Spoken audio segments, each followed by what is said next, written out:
Finally revealed. Princess Leonor and Prince Christian, who will marry first? The palace corridors echo with whispers. Whispers of love, duty, and destiny. Most people believed the answer was obvious, that tradition would decide, that protocol would determine who would take the first step into matrimony. But what if everything we thought we knew about Princess Leonor of Spain and Prince Christian of Denmark was about to be turned upside down? What if the story of their futures, their marriages, and their roles as heirs to two of Europe's most powerful thrones is not what the world expected at all? Because while Spain waits for Leonor, the future queen, to secure her path through marriage, and Denmark anticipates the steps of its young prince, a revelation has emerged. And the truth, it may shock even the most loyal royal watchers. Princess Leonor, the poised heir of Spain, has just completed some of the most defining years of her life: training, studies, and public service, each move watched under the careful eye of her parents, King Felipe and Queen Letizia. She carries not only the weight of her nation but also the expectation of marriage, an alliance that will secure the continuity of the Spanish monarchy. But Leonor has always been more than just duty. She is modern, independent, and fiercely protective of her private life. And this makes the question of her marriage far more complicated than anyone anticipated. Now consider Prince Christian of Denmark. Unlike Leonor, his journey has unfolded more quietly, his steps into public life gradual yet significant. As the son of Crown Prince Frederick and Crown Princess Mary, Christian has been nurtured in an environment where modernity and tradition blend seamlessly. His family is admired for balancing the demands of monarchy with warmth and relatability. For Christian, whispers of romance have begun to surround him, but the reality is far more nuanced. So who will marry first? Leonor or Christian? The palace insiders are divided, the media speculates endlessly, and the truth lies at the intersection of love, politics, and royal destiny.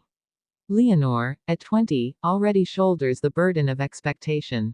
Many believe her marriage will come sooner rather than later, a move to stabilize and solidify Spain's monarchy in the eyes of its people. Yet those close to her describe a young woman determined to follow her own timeline. She has watched her parents, King Felipe and Queen Letizia, navigate the balance of love and royal duty. Leonor knows that marriage is not just a personal choice for her, it is a political act, one that will define her reign and her relationship with her people. Christian, meanwhile, stands in the shadow of a different kind of expectation. Denmark is less rigid, more open to the evolution of monarchy. Unlike Leonor, his marriage is not urgently required to cement his legitimacy. But that does not make the speculation any less intense. Danish society, like Spain's, thrives on royal stories, and many wonder when the young prince will take the next step in his life. What makes this even more fascinating is how the two stories intertwine. Europe's royals are connected by tradition, history, and sometimes even whispered alliances. While there is no suggestion of romance between Leonor and Christian, their futures are often compared side by side. Who will embody the balance of modernity and monarchy more successfully? Who will step first into marriage, and in doing so, capture the imagination of not just their own people, but of the world? For Leonor, the decision will always be framed as more than personal. Every potential suitor is weighed not just by the heart, but by the demands of the crown. A partner must support her reign, strengthen her position, and reflect the values of Spain. Her farewell to Elcano symbolized her growth into leadership, her readiness to shoulder command. And yet, the whispers of romance are carefully guarded, hidden away from the flashes of cameras. Could she already have chosen, in secret, the one who will stand by her side? For Christian, the question is framed differently. He represents a monarchy admired for its balance of tradition and relatability. His future wife will not just be a consort but a symbol of Denmark's modernity. Already, stories surface of friendships, connections, and possibilities. Is Christian more likely to marry first because the pressures on him are less intense, the path less rigid, the expectations lighter? The suspense is not just about who marries first.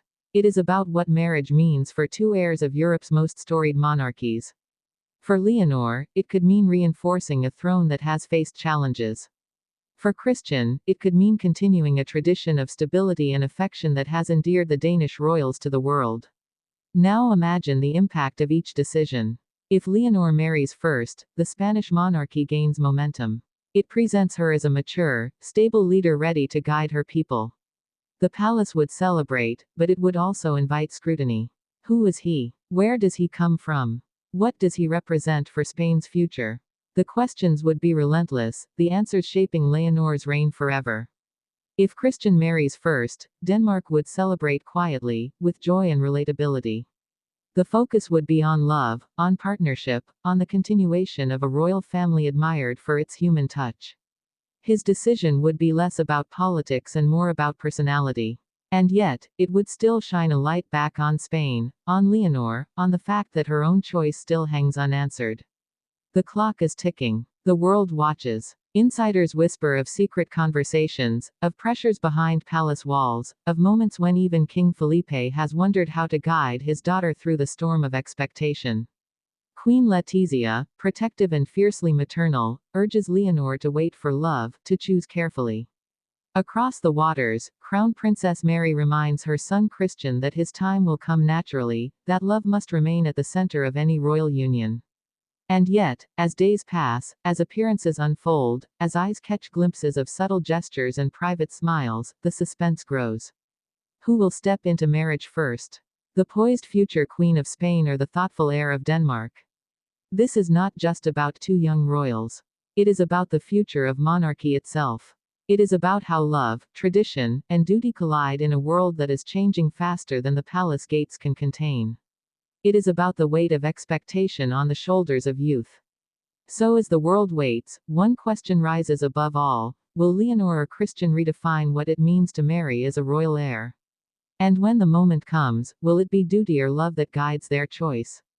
Stay with this story, because the answer, when it comes, will not only shape two thrones, it will captivate the world.